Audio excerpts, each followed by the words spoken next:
Hi, everyone. Thanks for joining. Bill, Atticus, it's great to have this chance to have an in-depth discussion with you about the amazing work you've been doing in the Metro Atlanta area around the issue of affordable housing. And then specifically, I think you guys are really engaged with the issue of homelessness as well. And I'd love to hear from each of you about your respective organizations and the work that you do. Sure. Thank you, Elora. Pleasure to be here. I guess since A is before B, I'll go first. Yeah, so I founded a company called PadSplit back in 2017, and we are on a mission to solve the affordable housing crisis one room at a time.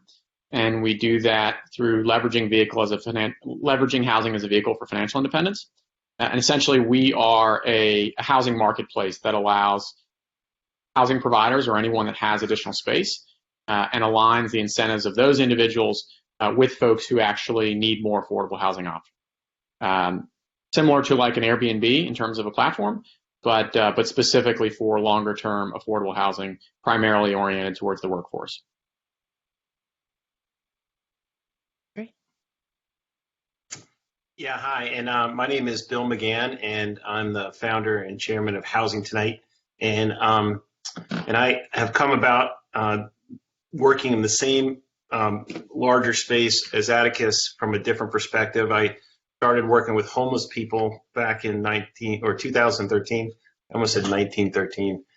That would have been a long time ago, but 2013, and started helping people, chronically homeless men, escape homelessness by helping them change their habits and get jobs in their own place.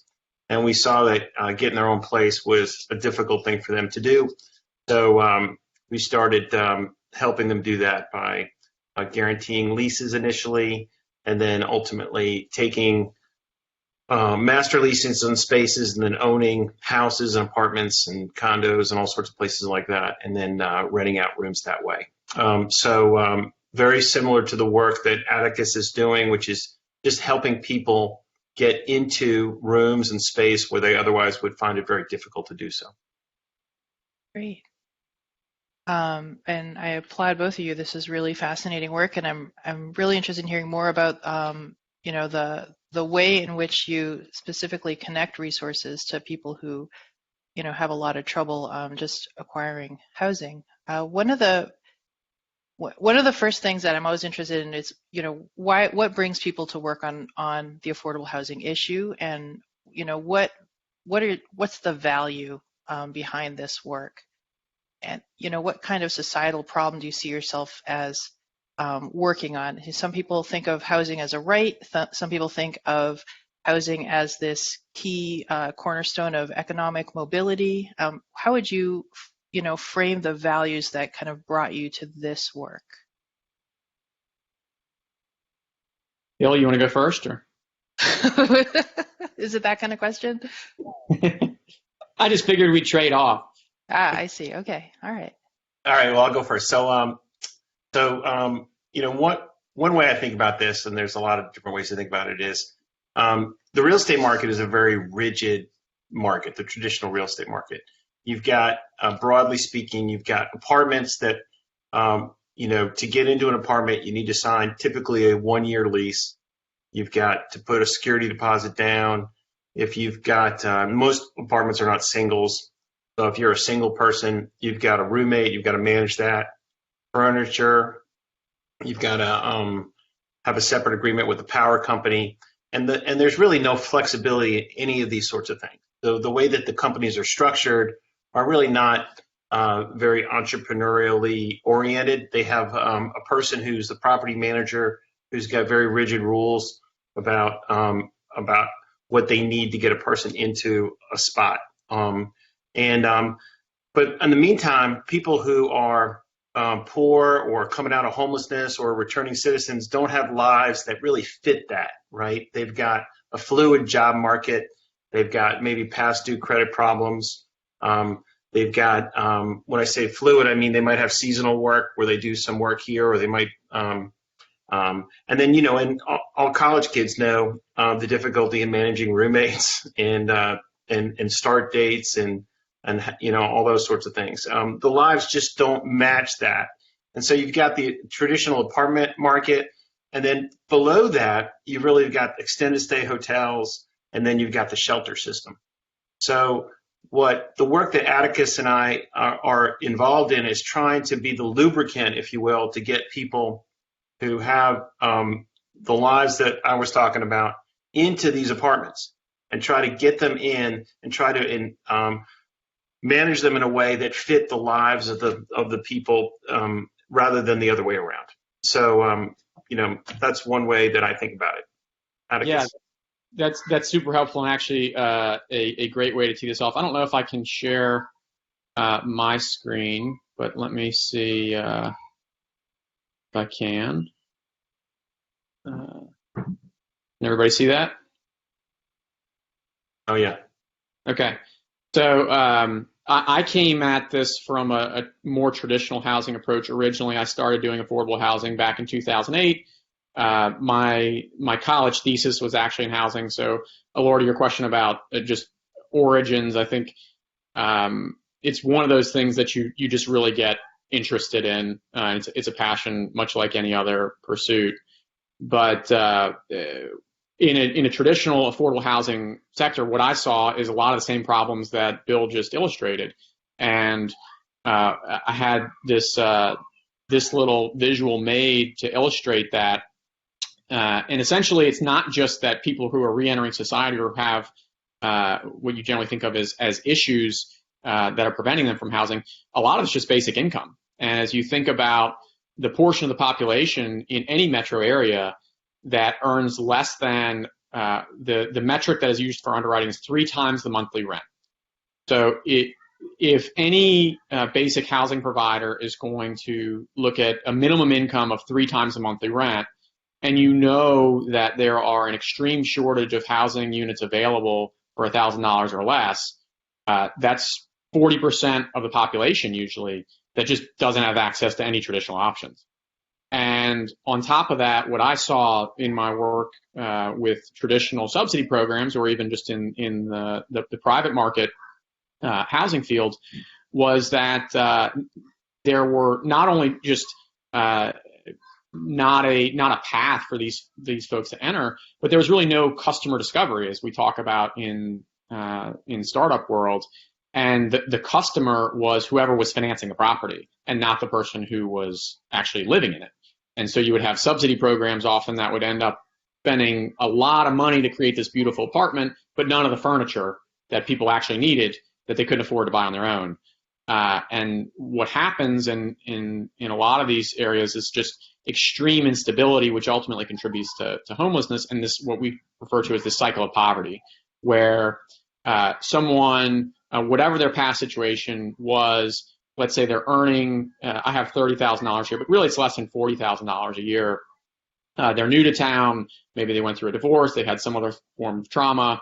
They end up couch surfing, essentially, either with a friend or family member.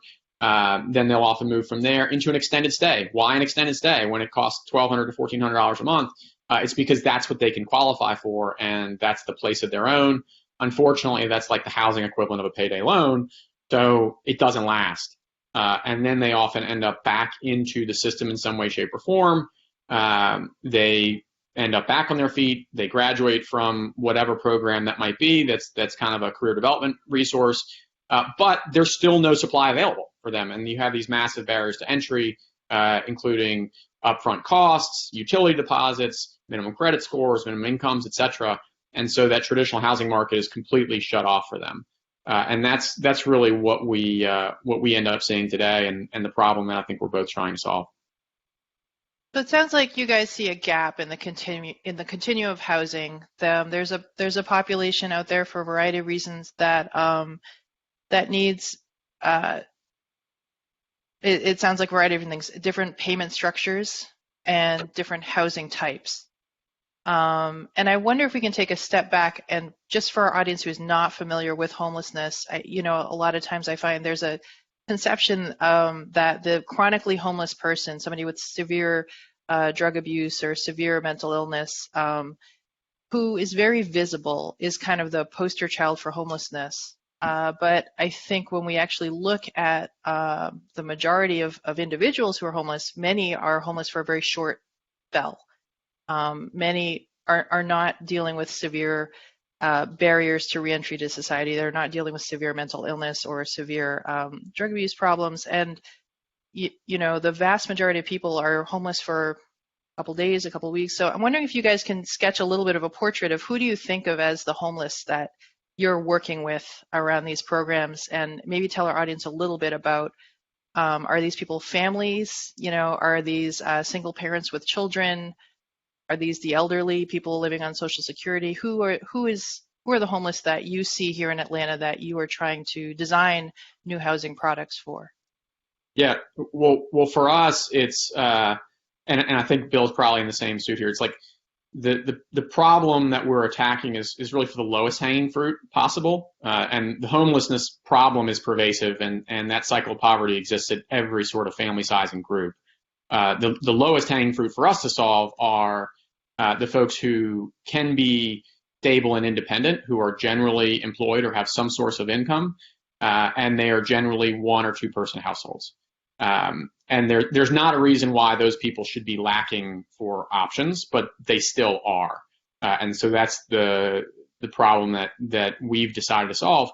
But in terms of who it is, I would venture that all 54 attendees to this call run into these people every day. And I'm sure Bill and I both have very similar stories about the security guard at Emory Hospital who doctors walk by every day who's been sleeping in her car for months. Or the young lady who has been commuting an hour and a half from a room or someone's sofa in Griffin to get to her job as a pastry chef in Midtown and spends the summer sleeping in the airport. Like those stories exist not just in the thousands, but in the tens of thousands. And it all goes back to this lack of supply, and because there is a lack of supply, there aren't really mechanisms to create that continuum of care or continuum of housing, and you end up with just massive gaps of otherwise ordinary people that you would never expect that this person is suffering from homelessness. I agree, and it's a great question, Laura. And you have in Atlanta pre-COVID, you have two types, generally speaking, of homeless people. You've got people who are episodically homeless. Those are poor people that have an episode in their life who, their car breaks down, which is, for people who have a little bit of savings, not that big of a deal. But for somebody who needs their car to get to work, that's a big deal. And then they're behind on their rent, and they burn their bridges with their family and borrowing money and all that. And then they find themselves homeless. Those are people without an underlying, addiction, or they can hold a job, but they're just poor and struggling. And the city and we as a community do an okay job, not a great job, but an okay job of helping those people get going again. And if you help them and really get them back in a place, and then that person can fix the car, then typically we never see those people back in the homeless system. Again, they're off and they're over that episode in their life. And then you've got a bigger problem, one that consumes more resources, which is the chronically homeless people. And those are the people that you see who are living on the street, again, pre-COVID, and might have an underlying addiction or issue that needs addressing. Most of those people, 75% of them in Atlanta, are work capable. If they can work on that problem that caused the addict or caused the reason that they're homeless, then there are barriers as well that they have to overcome, like wage garnishments and lack of a driver's license and all that. But again, almost all of the episodically people can pay their own way, and virtually all the people who are living on the streets can, if they can work on that underlying problem, can get a job and pay their own way. And all of those people are candidates for our housing or other housing. Now, a big problem with affordable housing, as you know, Dr. Raymond, is that that to get government resources like a Section 8 housing voucher or something like that, it takes a tremendous amount of time, right? So if somebody is a poor person and wants to get help with housing, there's a time that they start, and then there's a time that they get it, and there's a whole lot of time in between. And I so think there's about one Section 8 voucher for every 4 preschool who qualifies, so there's right. just not enough to go Not around, enough resources, and there's a tremendous amount of time for them. I think it takes almost 2 years to get one, even if you were able to get one. And And I so, think with successive budget cuts, over the past couple decades, as that number of vouchers slowly gets lower and lower, the lines get longer and longer. And I think there's right. been discussion about making that an entitlement, Yeah. so that the number of vouchers would match the people who qualify. But that would solve that wait problem. But right now, the way that subsidized housing is operated, it's just vastly underfunded, and it makes it in part very inefficient for the people who are trying to use it, which I think creates a really important opportunity for other actors, local, private sector, to kind of step in and fill that gap. Absolutely. Well, I view that the work that we're doing and Atticus is doing is that it was just increasing the options for people to get inside. And the more options that we have, the more affordable housing that we build, more places that are available, then ultimately what we're going to do is reduce the number of people who are living outside. So I hear I often say this to my students. I say, I ask them, what's the federal minimum wage? It's $7 and change. What's Georgia's minimum wage? It's $5 and change. Multiply 7 and change times 40 times 50 weeks a year. What do you get? Like $15,000. Not much. And that's so far below the threshold that you were talking about.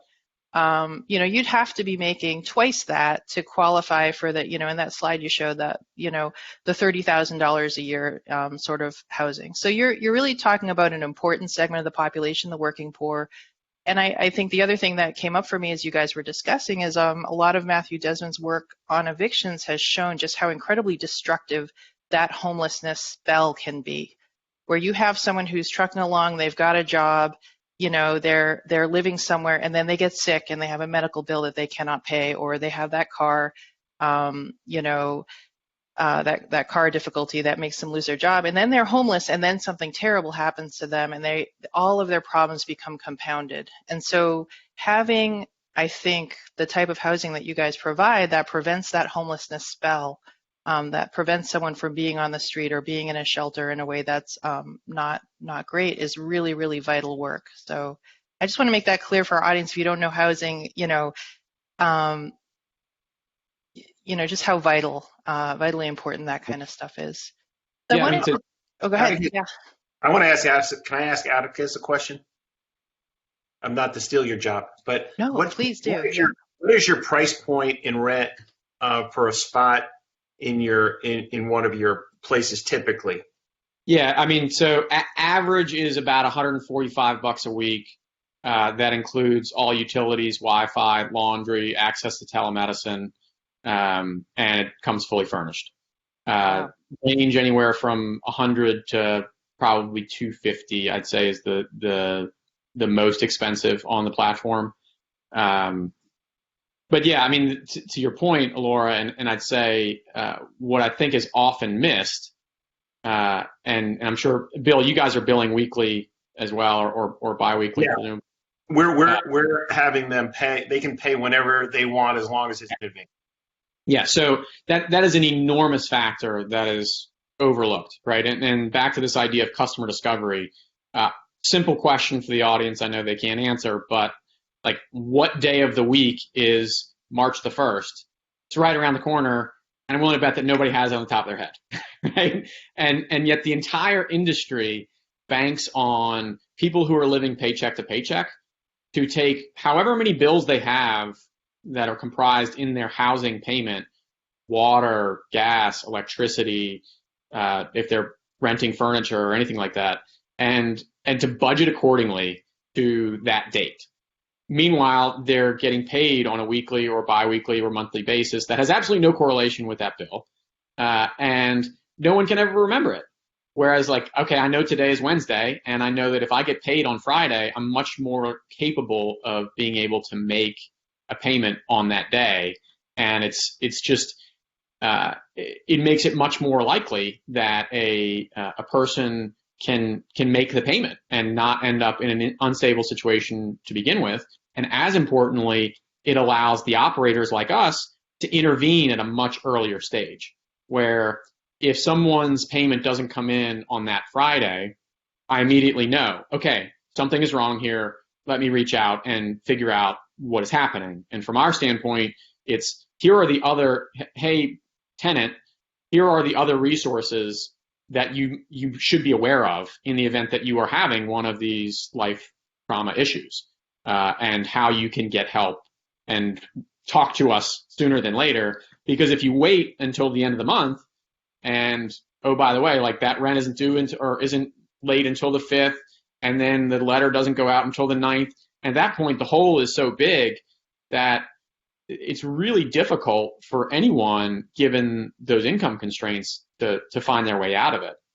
And that's something that I saw where when I was in the traditional apartment management side of things, I saw that people would pay their electricity or pay their cable bill before their rent and end up under eviction. It's like, why would anyone ever do that? And then you realize it has nothing to do with motivation. It's the fact that that person was calling them at that point in time. And that's why they paid that bill, is because they felt compelled to do so, because there's a collections agent on the other line. And the easier and quicker you can intervene in those types of scenarios, the more successful you're going to be. And it takes a nominal amount of money. I mean, when we were collecting for nonprofit funds, and like the average dollar amount that was used to help someone was $222. And the payback for that in terms of stability, we have a 70% success rate 7 months later for no one ever needing an additional dime. That's crazy that should exist. But I think it's more a testament to just the way that the system is set up, and the fact that we haven't been as attuned to the needs of the customer or solving the actual problem, as opposed to, okay, this is the way it's always been done, and not necessarily thinking outside that paradigm. So Atticus, I'm really curious about to hear more about how, like, kind of the logistics of your business. And there's kind of two categories of questions I have for you, because you have a unique model. One is how do you solve the problems of managing scattered sites and rentals? Like, how do you kind of solve those logistical challenges around pairing roommates and stuff like that?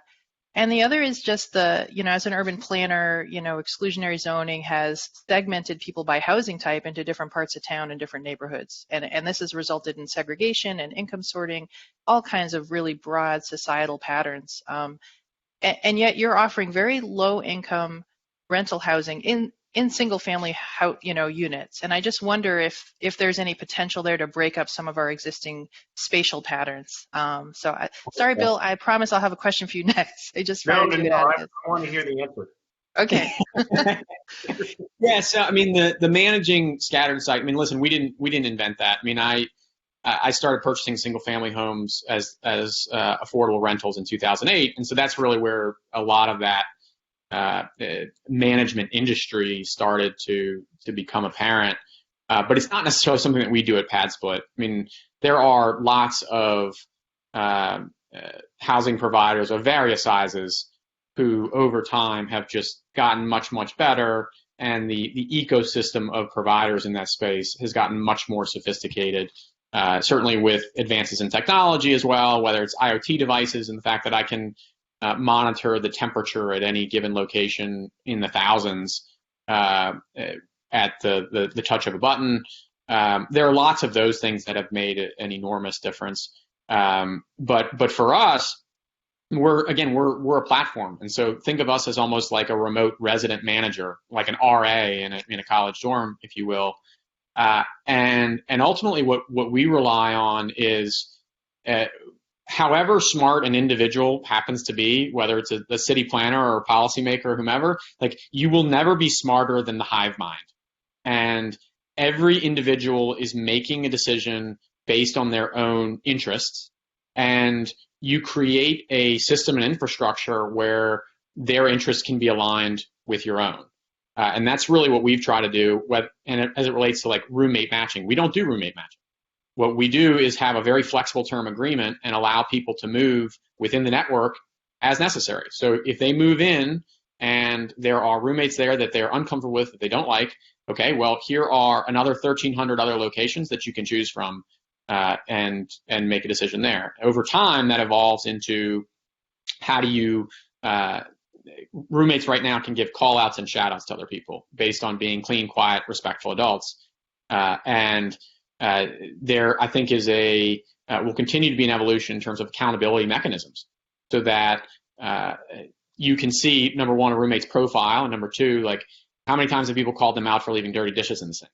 And if they understand that then makes them less desirable as a roommate, okay, are they going to start cleaning up their dirty dishes, or stop playing loud music, or those types of things? But it's just accounting for the fact that people need more choices. And if you can give them choices and provide some transparency into what those choices are, then you're going to have a much more efficient system, which is ultimately what we're trying to create. And Bill, you know, there's some similarities to the work that Housing Tonight is doing. Do you want to?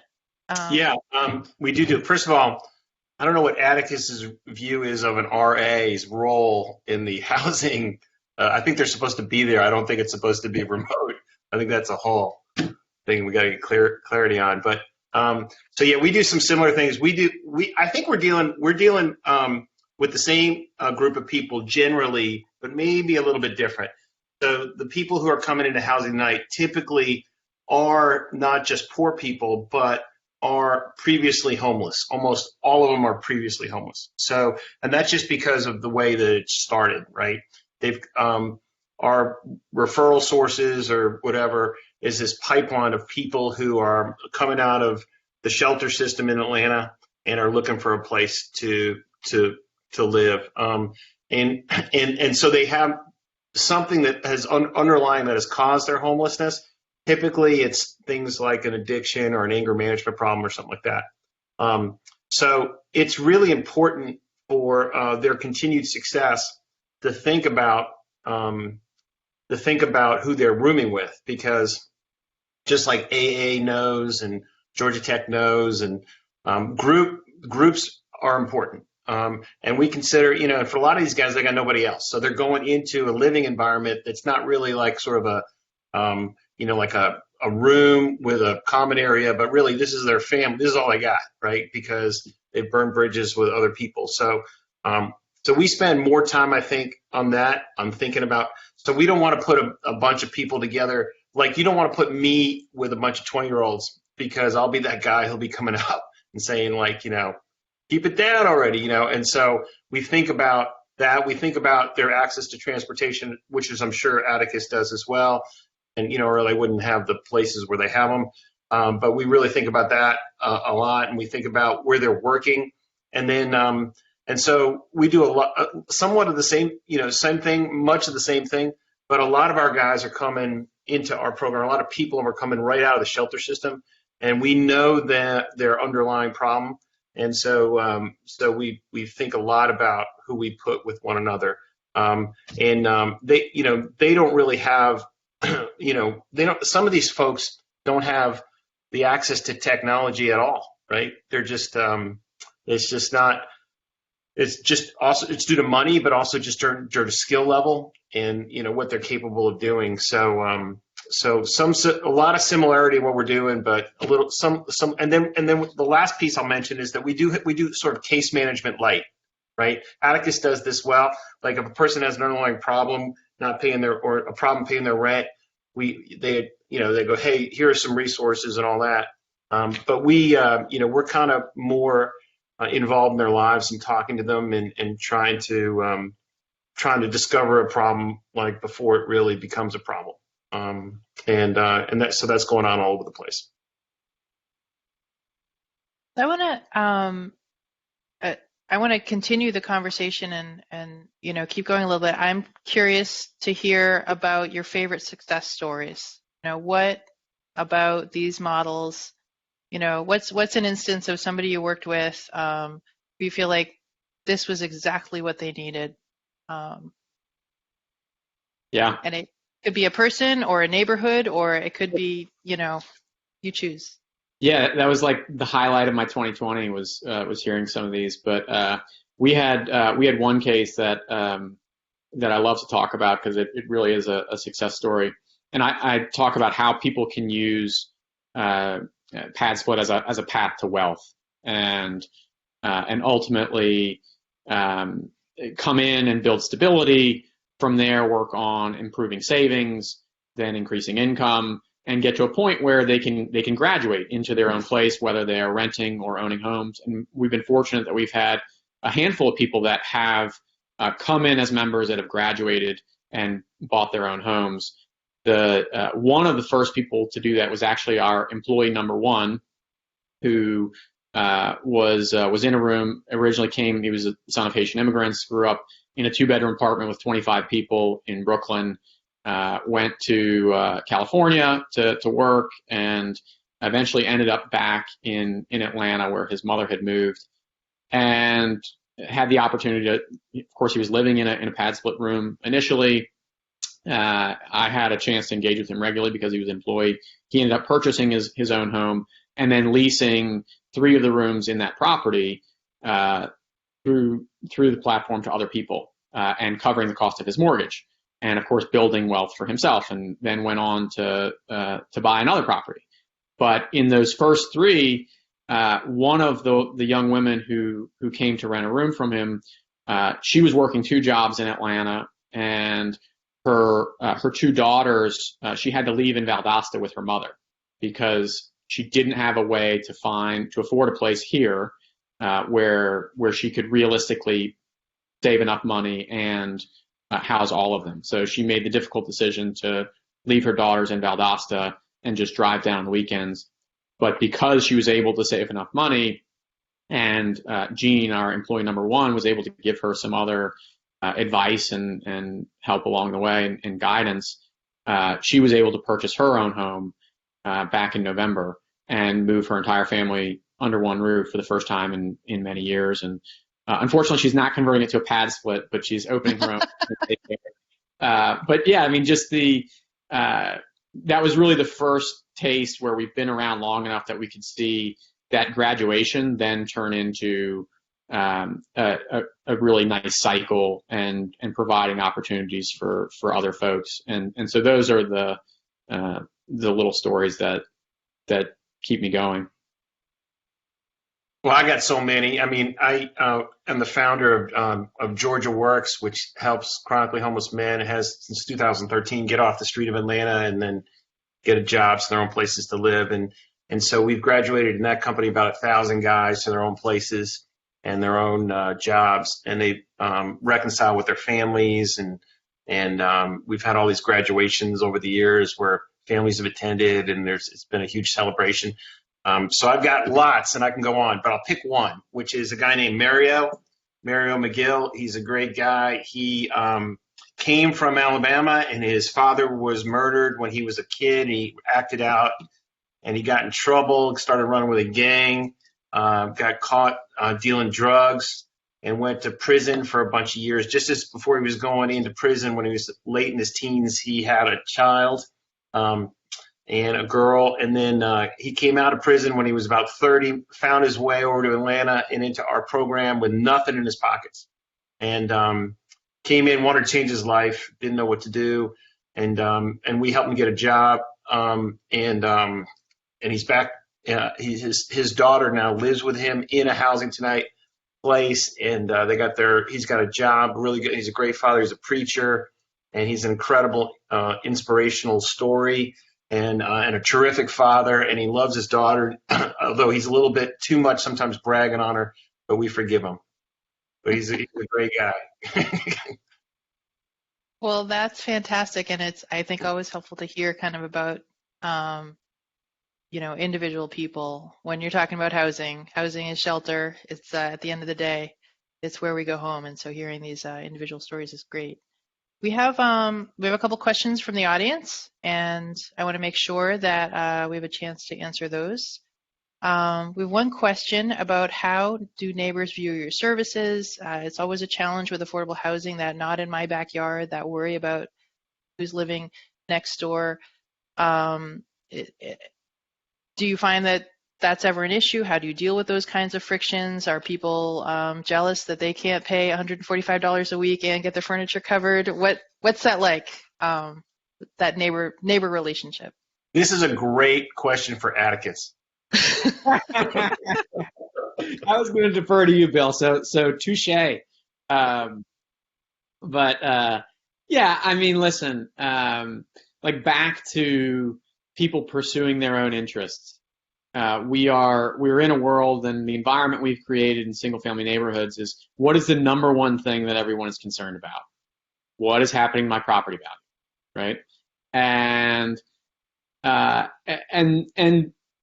certainly anything that is viewed as a threat to an individual's property value is about as scary as you could possibly get. And so I think it largely depends on, there's a couple questions in here, but I would say there is the fear of the theoretical model versus experiencing it in action. And I mean, if you look back at our housing stock from the 1920s, these things existed all over the place. And I mean, you can drive down historic streets in Ansley Park or Inman Park or City of Decatur that have these group housing models up and down the street. And there are multi-million-dollar homes on these streets today. And in many cases, there are still group housing. So I think the proof is really in the pudding relative to how they are operated.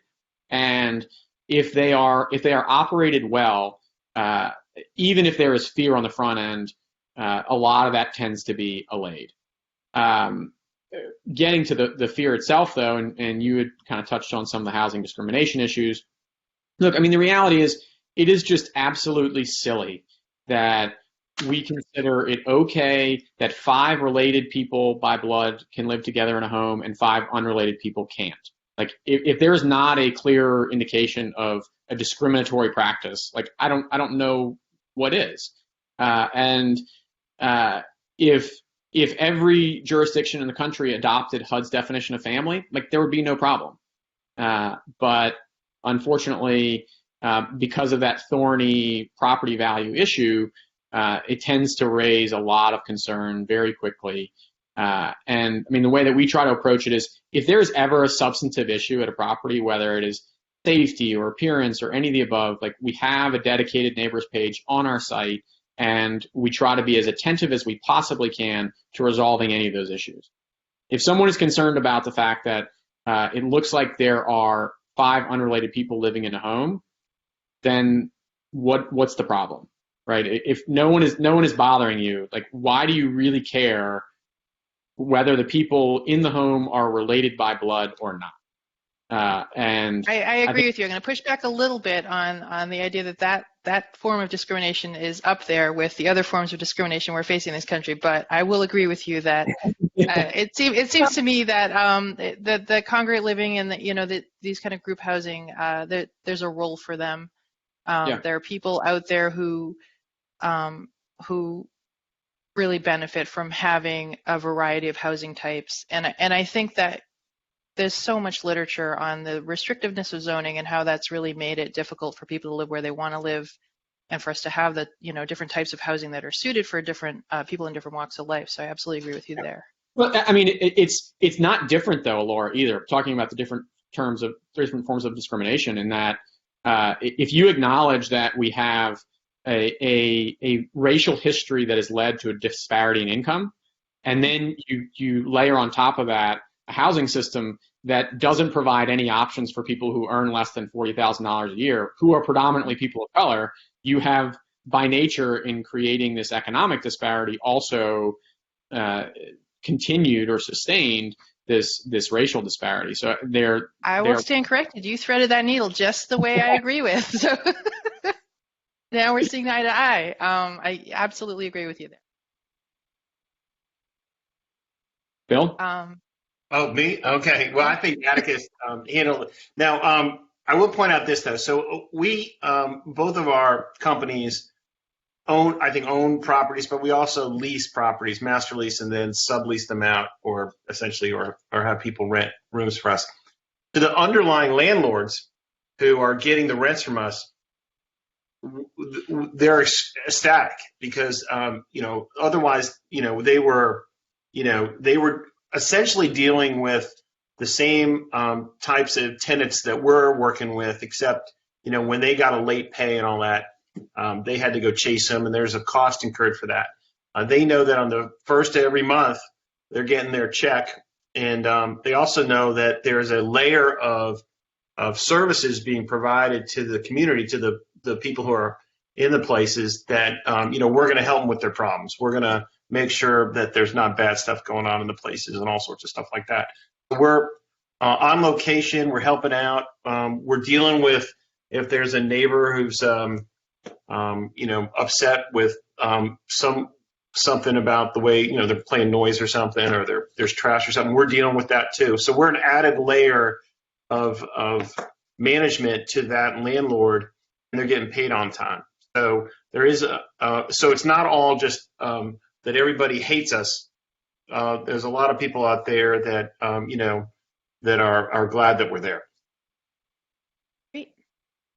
Yeah, as you were talking, I was thinking about the ADU as kind of cracking that, realigning incentives around affordable housing. You have single-family property owners, and as you talked about, well, the landowner is very, really appreciates our services. Yeah, that's interesting. So the other, I think you answered the other questions that I'm seeing here from the audience. There's one about unintended consequences, and I think about gentrification. And we know that land prices capitalize all sorts of things. You try and have some incremental improvement, and all of a sudden it's capitalized into price, and the value of the land goes up, and that little thin profit margin that you're able to carve away goes to whoever owns the land. Are you seeing that happen? Do you see that if you're able to rent out by the room, that all of a sudden your next acquisition gets more expensive? Or what do you think about this idea of unintended consequences and possibly triggering gentrification with these types of housing models? Yeah. Go ahead. No, I was just going to say, I don't think that we're triggering it. We're a relatively small percent. It's not like just because we're filling up some places with some people and they're paying rent, it's not going to cause the whole. By the way, back to your previous question, the complaint for the previous question from other people is that we're triggering the opposite of gentrification. Yeah, I know. So that's not really the issue, but you're going to get it coming and going, I guess, right? Right. Either way, we'd still have some time, feel like you're at home. But the issue really is that there is gentrification going on. On our lease properties, we used to be able to lease, a 2-bedroom apartment for $1,100 down by Lakewood. We're not talking Georgia Tech prices. We're talking, different places, or 3 bedrooms at $1,300, $1,400, $1,500. Those prices are all kind of going up, right? And so, people are buying entire apartment complexes, raising them or kicking everybody out and doing a whole upgrade and then raising the rents. So, how we're combating that is that we're buying places, and we're trying to buy houses that are in neighborhoods that we're not disruptive, that have, or we're going, small garden apartment complex. Yeah. So from our standpoint, it's an interesting question. I would almost turn it on its head in that the thesis for me originally was, how do you solve the affordable housing problem, right? And I think we would probably all agree that there are not enough people that are creating affordable housing. Okay, so how do you incentivize someone to create more affordable housing? Well, the most successful program we have in U.S. history is low-income housing tax credit program. How do they do it? They pay people, right? So you make it profitable for someone to go out and create affordable housing. 3 million units over the last 30 years. And so for me, the question when I started this company, and the reason why we did it as a PadSplit or a marketplace rather, as opposed to a development company, was because I think the way that you solve it is you make affordable housing profitable to do. And wouldn't it be a great problem to have if everyone in the world was out there creating more affordable housing options? Because guess what? There is an inefficiency in the market. And the model is designed to take advantage of that, in that if you have 330 million people in the US, well, you have enough residential space in the United States today that every single one of those people can be housed in 930 square feet. Like, fact, like, just divide, right? Yeah. Why isn't that the case? Like, why don't all those people have housing, and why do we have such a massive instability issue? And it's because there is not efficiency there, or mechanisms that exist so that you can take that underutilized space and market it. Does that mean that a 3-bedroom, 2,800 square foot house is the same value, or should be the same value, as a 3-bedroom, 1,600 square foot space? Well, no, it doesn't. But that's basically how a traditional rental market values those two assets in comparison today, because you don't pay a lot more for having a formal dining room or the family room and the living room. We can kind of get into details about what's really different between a 1,600 square foot 3-bedroom and a 2,800 square foot. But the point is, why wouldn't we be better off utilizing that extra 1,200 square feet to house more people? I think it's, to Bill's point, you have this conundrum of, okay, well, are you creating more affordability and damaging property values, or are you increasing property values? And I think certainly it has the capacity to take really efficient homes, or inefficient homes rather, that are a 2-bedroom or 3-bedroom really large house, and make them more valuable to create affordable housing in than their current value as a 2 or 3-bedroom home.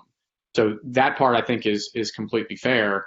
But where I think that argument loses muster is, it doesn't mean that the reasonably sized 3-bedroom home next door changes in value one way or the other.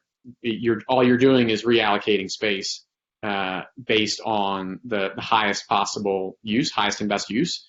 I totally agree with you, and I wish I had 45 minutes to kind of like think about labor markets and property markets and how they react to one another, and kind of tease out this question. I think you're absolutely right that it's in some ways not a supply problem. There's enough housing, there's enough vacant housing in Atlanta and in America for every single homeless person to have a house. There's something else going on, and a lot of it has to do with the frictions that you guys have identified. I want to make sure that we respect everyone's time who's here, and I try and stay mostly close to the clock.